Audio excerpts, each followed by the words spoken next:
Hello అండి, నేను doctor K Vinod Kumar, consultant neuro physician in KIMS sunshine hospital.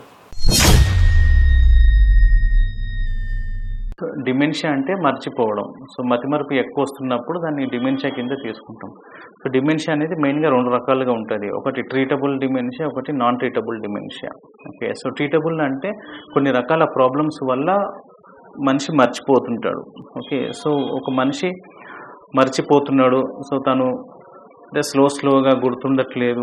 ఏదైనా వస్తువు ఎక్కడైనా పెట్టి మర్చిపోవడము, తర్వాత మనుషులను గుర్తుపట్టకపోవడము, వాళ్ళ పేర్లు మర్చిపోవడము, అలా జరుగుతుందనుకోండి.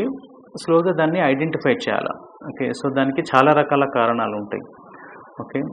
కొన్ని మెటబాలిక్ రీజన్స్, థైరాయిడ్ కానివ్వండి, పారాథైరాయిడ్ కానివ్వండి, లివర్ ప్రాబ్లమ్ కానివ్వండి, రీనల్ ప్రాబ్లమ్స్ ఉన్నా కూడా. తర్వాత కొన్ని డ్రగ్స్ వల్ల కూడా వస్తుంటది. ఓకే. తర్వాత ఇన్ఫెక్షన్స్ వల్ల, బ్రెయిన్‌కి సంబంధించిన ఇన్ఫెక్షన్స్ వల్ల కూడా మెమరీ అనేది తగ్గుతుంటది.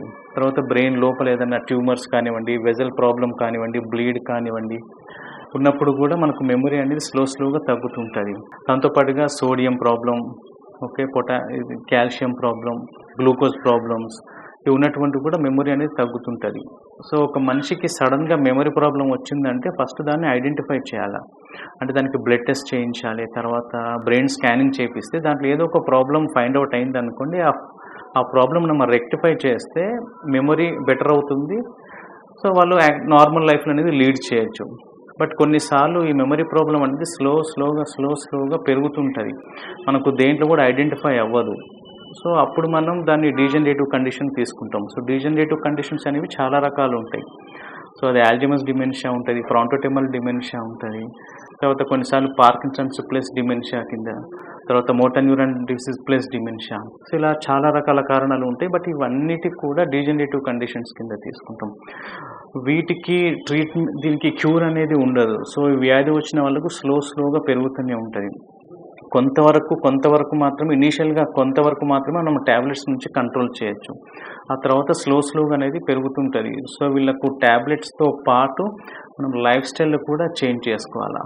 ఓకే. సో వారిని ఎప్పుడు కూడా రిమైండ్ చేస్తుండాలి. వాళ్ళు చేసే యాక్టివిటీని ఎప్పుడు రిమైండ్ చేస్తుండాలి. ఒక షెడ్యూల్ అనేది తయారు చేసుకోవాలా. ఈ షెడ్యూల్‌లో ఈ టైంలో ఈ వర్క్ చేయాలి అని చెప్పేసి, తర్వాత వాళ్ళని గ్యాదరింగ్స్‌కి తీసుకెళ్తుండాలి, ఔటింగ్స్ తీసుకెళ్తుండాలి, ఫ్రెండ్స్‌ని మీట్ అవుతుండాలి, ఫ్యామిలీ ఫంక్షన్స్‌కి తీసుకెళ్తుండాలి.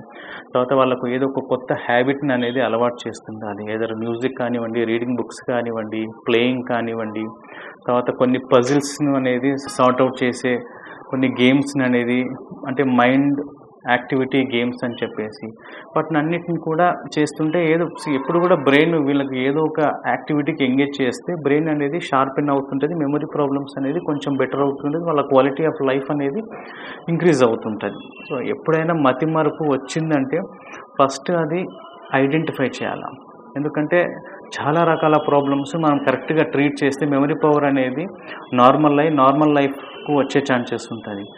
బట్ కొన్ని కండిషన్స్ మాత్రం మనం డీజనరేటివ్ కింద తీసుకుంటాం. వాటికి మెడికేషన్స్ కొంతవరకే కంట్రోల్ చేసి దానికి సపోర్టివ్ థెరపీస్ కూడా అవసరమైతది. ఫిజికల్ థెరపీ కానివ్వండి, ఆక్యుపేషనల్ థెరపీ కానివ్వండి, ఫ్యామిలీ సపోర్ట్ కానివ్వండి.